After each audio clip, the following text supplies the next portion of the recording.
Olá pessoal, dando continuidade aqui ao nosso curso, hoje vamos falar sobre calorimetria, né? Nós em vídeos anteriores aí falamos sobre energia térmica, temperatura, conceito de calor, né? As escalas termométricas e outros, né, assuntos aí relacionados ao nosso conteúdo. E hoje vamos falar sobre essa parte chamada de calorimetria. A gente começa aí falando sobre propagação de calor, né? Quais são os tipos, né? Que nós temos aí, os métodos, né? Ou as maneiras como o calor se propaga, com a energia transferida nos diferentes materiais, né? E então a gente parte desse ponto, depois falar sobre a relação entre calor, variação de temperatura, mudança de estado de agregação, são conceitos aí importantes para a continuidade do curso. Então vamos lá, aqui uma apresentação, né? Então, como eu disse, inicialmente a gente fala sobre a propagação do calor, e essa imagem ajuda a gente a ilustrar já essas três maneiras, né, que a gente tem, né, basicamente aí de propagação, né? A condução, a convecção e a radiação térmica ou irradiação, né? Então eu penso na radiação térmica, né? Ou seja, como se dá através de radiação térmica e muitas vezes chamado também de irradiação. Então esses seriam os três tipos, né? A condução, ela acontece ali parte a parte do material. Então pensando no material que está inicialmente em temperaturas diferentes ou em contato com o outro ali a temperatura maior, como se dá essa transferência, né? Uma vez que nós já aprendemos que a energia ela é transferida do corpo, né, espontaneamente, do corpo de maior para o de menor temperatura. E essa transferência, né, essa energia em trânsito, é que a gente chama de calor, né? E quando eu falo na condução, isso se dá partícula a partícula, né? Eu posso pensar nos átomos ali do material e até mesmo no caso dos condutores metálicos aí, eu posso, logicamente, bons condutores de calor, posso pensar na participação até mesmo dos elétrons livres, né? Quase livres que nós temos no material. E a colisão entre as partículas, o choque entre as partículas, leva à transferência de energia e, consequentemente, esse aumento de temperatura, né? Então a energia térmica, né, propagando através do material, nesse tipo de propagação a gente chama de condução, ela se dá partícula a partícula do que compõe aquele material ou aqueles materiais que estão postos ali em contato, né, onde existe essa diferença de temperatura. Então essa seria a condução, equivalente ali ao que está acontecendo no cabo, né, daquela panela, ilustrando essa situação para a gente. No caso da convecção, ela acontece, né, a transferência ali, a propagação do calor acontece mediante também a movimentação da matéria, vamos pensar assim, né? Porque se eu pegar esse exemplo ali, onde eu tenho aquela quantidade, aquela porção de água mais próxima ali da chama, né, do fundo da panela, que está onde está a fonte de energia ali, né, a chama no caso, ela vai aquecendo, né? Obviamente que se eu fosse medir a temperatura em níveis diferentes ali, eu teria variação, né? Eu teria diferenças, né, entre a temperatura ali, mesmo que mínimas, né? Mas eu teria diferenças de temperatura. Claro que isso, né, a partir do momento que está sendo a energia fornecida, ele vai levar uma maior temperatura naquela porção inferior ali, então, em relação à nossa ilustração, e aí a densidade ela vai ficar menor, então essa parte mais quente ela vai subir, né, e o líquido mais frio vai descer, então isso dá origem às chamadas correntes de convecção, né? Isso é percebido também em massas de ar, né, onde eu tenho ar ali, camadas de ar, diferentes temperaturas, né, outros gases também, e isso a gente consegue verificar, né, esse tipo de movimentação provocada por diferenças de temperatura e também diferenças de densidade. Então, aquela quantidade, né, aquela porção ali que está a uma temperatura maior sobe, a outra desce, e isso então dá origem a essas chamadas correntes de convecção, né? E um outro tipo de propagação que nós temos é a propagação por radiação térmica, né? Então, essa é interessante também porque você não necessita, né, de um meio material para que aconteça a propagação. Então, ela acontece no vácuo e se dá através de ondas eletromagnéticas, né? Tem uma particular importância quando a gente pensa, por exemplo, no Sol, né, a nossa estrela aí, que do nosso sistema solar, né? Obviamente, como o nome já induz, né? Responsável por não apenas iluminar, né? A incidência de luz sobre o nosso planeta, mas também sobre a manter ter uma certa temperatura que possibilitou a origem, né? E o desenvolvimento de vida no nosso planeta. Então, as condições que se tem para o desenvolvimento de vida estão também relacionadas à temperatura média que o planeta possui, né? Isso está diretamente ligado a esse processo de radiação, né? Emitida aí pela nossa estrela. Isso é interessante a gente ressaltar, que como se dá através do vácuo, né, acontece então um meio onde, né, só seria possível através mesmo de ondas eletromagnéticas, não é um meio material, né? Então, e viaja também ali, por ser o vácuo, né, a velocidade da luz, né? Os corpos também emitem radiação de acordo com a temperatura, né? Então, isso inclusive possibilitou o desenvolvimento de dispositivos, né, sensores, óculos, né, para visão especial, que conseguem ali. É claro que a olho nu a gente não consegue ver essa emissão, né? Porque está numa faixa do infravermelho que não é dentro do nosso, o que a gente chama de luz visível, nosso espectro capaz, essa faixa do espectro capaz de sensibilizar a nossa visão. Então, eu preciso de instrumentos específicos, né, para captar, né, e conseguir, através disso, visualizar os objetos. Então, dependendo da temperatura, eu vou ter uma taxa maior ou não de emissão de radiação, né? Então, isso é interessante, né, do ponto de vista, como eu disse, das aplicações que foram desenvolvidas a partir daí, né? Podemos chamar até de um contra-exemplo, né, interessante, né, é a garrafa térmica, né? Porque o que a garrafa térmica ela faz? A gente se deseja que ela mantenha o que está ali dentro do recipiente a uma temperatura, né? Ou seja, se estava frio, que aquele conteúdo permaneça àquela temperatura, ou seja, olha a questão do conceito, né? Se estava uma temperatura inferior ao meio externo, né? Que ele permaneça àquela temperatura, ou uma temperatura mais alta que permaneça àquela temperatura. Então, a garrafa ela tem que dificultar as trocas de calor, né? Tem que dificultar a troca de energia térmica com o meio externo, né? E aí ela tem, por exemplo, né, a tampa, ela impede, né, os correntes de convecção, porque eu teria ali toda a parte externa, né, a diferente temperatura, por condução também. As paredes espelhadas, então isso impede, né? Porque se ela é espelhada ali, eu vou ter a reflexão dessas radiações. E aí impede, então, que o material que está mais quente, ele ceda a temperatura do meio externo, ou se for um material mais frio, que ele absorva essa temperatura, absorva essa energia, né, do meio externo, elevando a sua temperatura. Entre também essas paredes espelhadas, geralmente elas são duplas, né?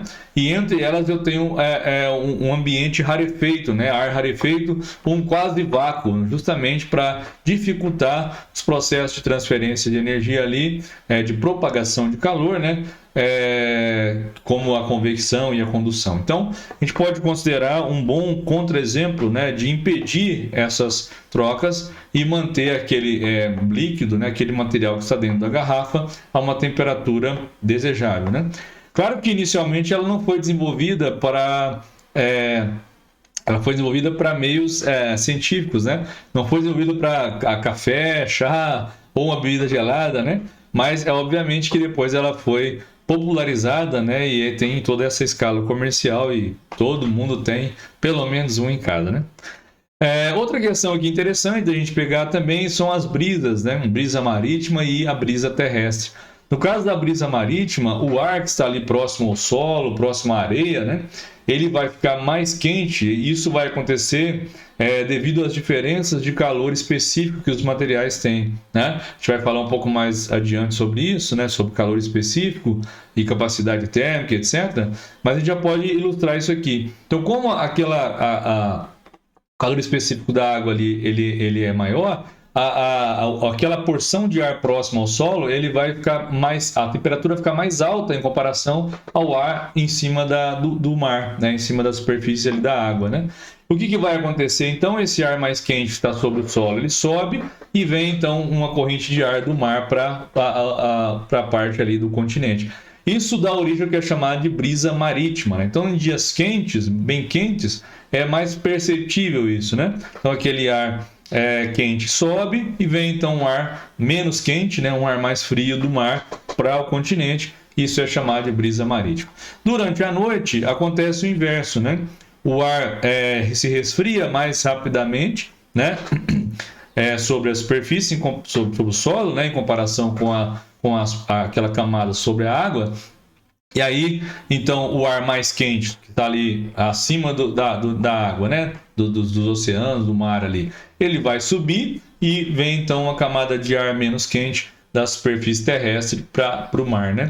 Isso é chamado de brisa terrestre, né? Então, durante o dia, a brisa marítima e durante a noite, a brisa terrestre. Isso está relacionado com de onde, né, o ar está vindo, para onde, né? De onde para onde ele está indo, né?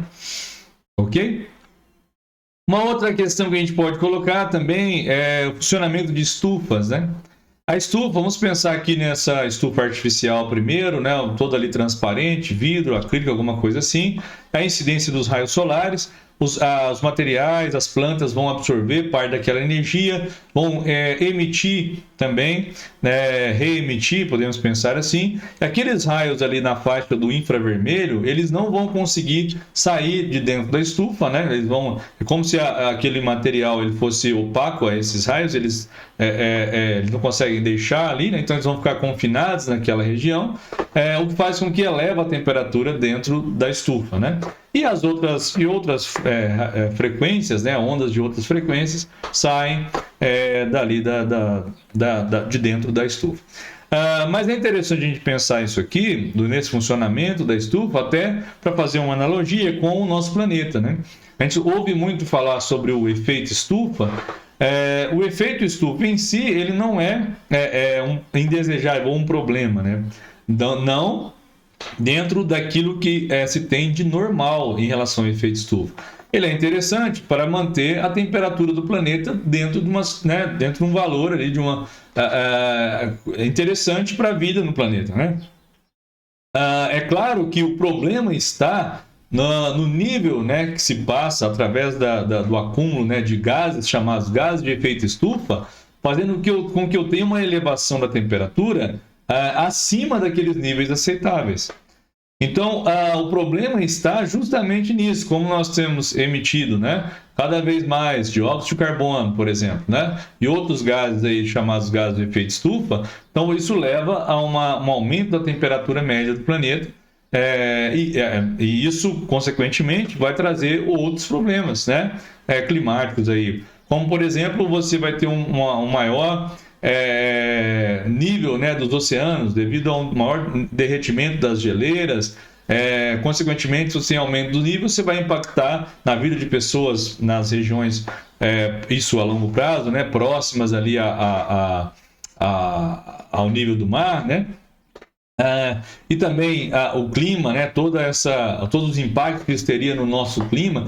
Então, é por isso que é desejável que a gente diminua a emissão, né, desses gases de efeito estufa, né, a fim de que a gente possa não interferir de forma tão prejudicial na vida no planeta, né? Então, o problema está mais na atividade humana. Então, o efeito estufa em si, natural, vamos pensar assim, ele não é um problema. Mas a atividade humana, né, ao longo dos séculos aí, e essa grande emissão de gases poluentes, gases chamados gases de efeito estufa, leva a esse processo aí de agravamento, né, de aumento de temperatura, e também esse problema que todos nós aí estamos sentindo os efeitos no nosso dia a dia, né? Então, o aquecimento global, ele está ligado, né, o chamado aquecimento global, tão debatido, discutido, ele está ligado mais a isso, né, a como como a nossa ação tem influenciado no que é chamado de efeito estufa. Uma outra coisa interessante aqui para a gente é falar sobre o fluxo de calor, né? Esse fluxo de calor a gente pode entender como a taxa com que a energia é transferida através dos materiais, né? Então, essa quantidade de calor por intervalo de tempo é que é chamado de fluxo de calor, né? No caso da condução, vamos pensar, por exemplo, aqui numa panela, né? Se você tem ali uma panela, você sabe que a espessura do material vai determinar, né, de como essa transferência de energia acontece, né? Também do que é feito aquele material, vai depender, né? A área, né? Então, tudo isso tem influência aqui. Tanto é que você pode ver que os fogões aí, muitas vezes têm chamas de dimensões diferentes, né? Para você utilizar ali. Aí você vai considerar o que você vai aquecer ou cozinhar, o que você vai fazer, e também a economia que eu vou ter ou não de gás, né? Então, tudo isso é ali pensado, né? Para que a gente minimize um pouco esses efeitos, né? E, logicamente, seja o mais econômico e eficiente possível. Então, essa transferência aí na condução, ela tem alguns fatores aqui determinantes. Então, imagina que eu tenho ali um material, duas faces, né, a temperaturas diferentes, né? Esse material tem uma certa área, uma certa espessura, né? O que foi estudado aí, mostrado por Fourier, é que esse fluxo, né, nesse caso aqui mais da condução aqui, em relação a esse processo de transferência de energia, né? Esse tipo de propagação de calor, ele pode ser relacionado, né, com uma certa constante, ou seja, essa constante ela depende do material que é feito ali aquele corpo, né, a área que eu tenho, né, e também a espessura, né. Então é proporcional à área e inversamente proporcional à espessura, né. Proporcional também à diferença de temperatura que nós temos aqui entre as duas faces, certo? Então, a gente pode escrever dessa maneira, ou ainda assim, né? Lembrando que esse delta-θ se refere à diferença de temperatura entre as duas partes daquele corpo por onde se dá o processo de propagação, né? E nós chegamos, então, na chamada curva de aquecimento, né? O que nós podemos observar aqui? Veja que é um gráfico onde eu tenho aqui a quantidade de calor em função da temperatura, né? Então, uma relação da quantidade de calor com a temperatura. Se a gente observar, eu tenho aqui alguns segmentos, né, onde eu denoto um crescimento aqui, né, em relação à temperatura, e outros onde a temperatura permanece estável, né, permanece com valor ali fixo.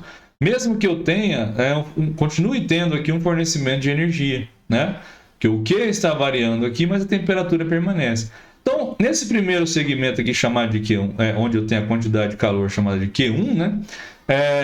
O Q, né, a quantidade fornecida, ela está aumentando, e eu tenho também um aumento na temperatura. Até atingir uma certa temperatura, né? E aí eu continuo tendo energia sendo fornecida, mas a temperatura permanece a mesma. Aqui de novo a temperatura volta a aumentar, depois permanece constante por um tempo, depois volta a aumentar, né? Esses patamares em que a temperatura permanece constante, o que está acontecendo aqui são as chamadas mudanças de estado físico ou mudança de estado de agregação, né, ou mudança de fase, né? Você vai encontrar com esses diferentes nomes. Eu prefiro usar mudança de estado de agregação ou mudança de fase, né? Então isso se dá a uma temperatura constante, que vai depender da substância que você está falando em questão. Então, cada substância vai ter uma temperatura de fusão, ou ponto de fusão, ponto de ebulição, enquanto está acontecendo essa transformação ali, essa mudança de estado de agregação, né, a energia está sendo fornecida, ela está sendo, digamos, utilizada nesse processo de mudança, de transformação, né? E quando eu tenho variação de temperatura, isso recebe o nome de calor sensível. Então, essa quantidade de calor, né, relacionada com variação de temperatura é chamada de calor sensível. Aqui nós temos a massa, o calor específico e a variação de temperatura, né? A unidade de calor, de calor, né, é dada em calorias ou joules. No sistema internacional é o joule, né?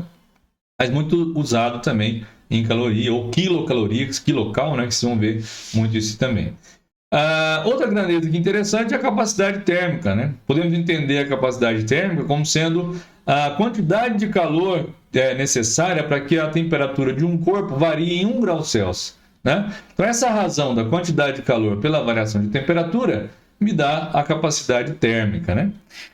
Para aqueles casos onde eu tenho um corpo com uma única substância, eu posso também, fazendo essa relação das duas expressões, achar aqui que essa capacidade térmica ela pode estar relacionada com o calor específico. Esse Czinho, né, minúsculo aqui, é o calor específico e é relacionado a uma substância específica.